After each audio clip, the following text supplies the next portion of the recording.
Labor Department adjusted their figures as they pretty much always do a week or so after the numbers come out, and then they've had a chance to go back and look.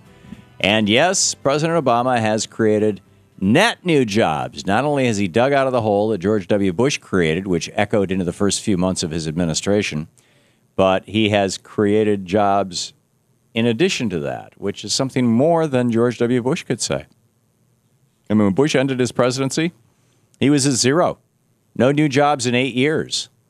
Obama is now at, it's a couple 100,000, but it's a start.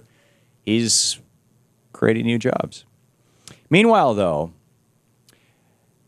a question. Should Anderson Cooper and maybe the senior management of CNN be in Gitmo? Now, follow me on this. I realize that sounds pretty outrageous, but yesterday Assange spoke to the UN. I mean, since June, WikiLeaks founder Julian Assange has been holed up in the Ecuadorian embassy in London because he's trying to avoid extradition to Sweden.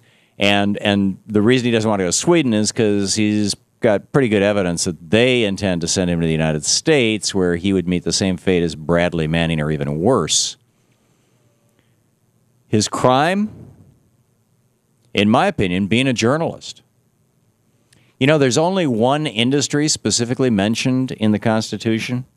Literally, there's only one. Now, keep in mind, when this country was founded, there were a lot of really important things. I mean, we needed cannons and musket balls, and we needed paper for newsprint, and we actually subsidized paper for newsprint, but it's not in the Constitution. There's only one industry that the founders of this country, the framers of the Constitution, thought was so important that it should be mentioned by name. It wasn't building battleships. It wasn't making flags. It wasn't making uniforms for the Continental Army. None of that. It's right here. Congress shall make no... It's for the First Amendment. It was ratified December 15th, 1791. Congress shall make no law respecting an establishment of religion or prohibiting the free exercise thereof or abridging the freedom of speech or of the press. No law abridging the freedom of speech or the press. The press is the only industry mentioned in the entire Constitution of the United States. Journalism. It's the tool that we, the people, have to keep our government in check and to make sure that we, the people, have all the information we need to be informed members of a democracy. The press, the Fourth Estate, it's absolutely essential, which is why it's named and protected in the very First Amendment in our Bill of Rights. Journalism has taken a lot of different forms over the centuries, adapting to technology and changes in our society, from the quill pen to the printing press to radio to television, now to the internet. In every single case, journalism has utilized all of these methods to do its job, to speak truth to power. But it's that last method, the internet, that really frightens power. And it's that last method, the internet, in which WikiLeaks exclusively operates. The reach and speed by which information can be distributed now, thanks to the internet, is unprecedented. It's revolutionary. It's revolutionizing the world. Now, in a matter of seconds, a story of official malfeasance or even official good deeds can fly at the speed of light to billions of people around the planet. President Obama may have laid some groundwork for the Arab Spring by going to Cairo in 2009 and basically telling the Arab people to tear down their dictators. I've mentioned it a lot of times on this program. But WikiLeaks journalism is what really lit the fuse. WikiLeaks released information about how the president of Tunisia, this kleptocrat, this thief, had been engaging in decades of massive greed and corruption. 2 weeks later, a young street vendor set himself on fire, sparking the revolution in Tunisia.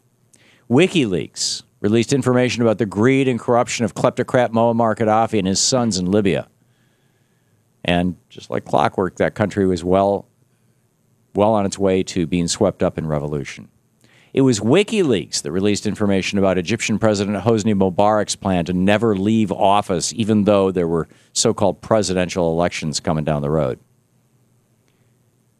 And as a result of that WikiLeaks data dump, 500,000 people were occupying Tahrir Square demanding a revolution, one that they eventually got. That's the power of journalism in the internet age, and none of it would have happened without WikiLeaks. Which brings us to why Julian Assange is stuck in the Ecuadorian embassy in London.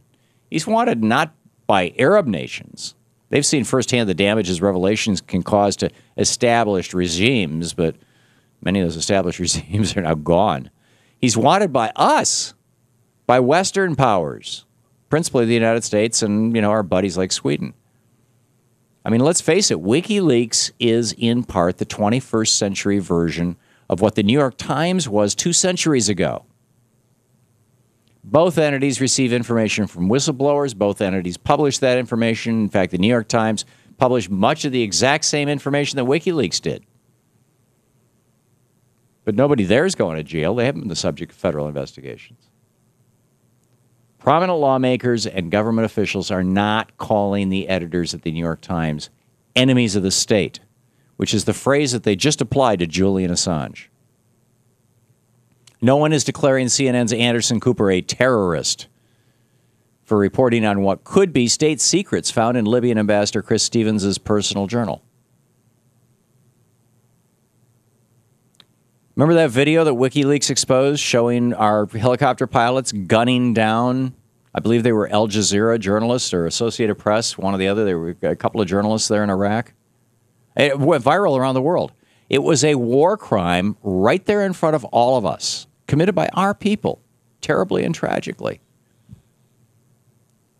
We the people have the right to know when our government engages in war crimes, whether or not our government decides to label the video top secret.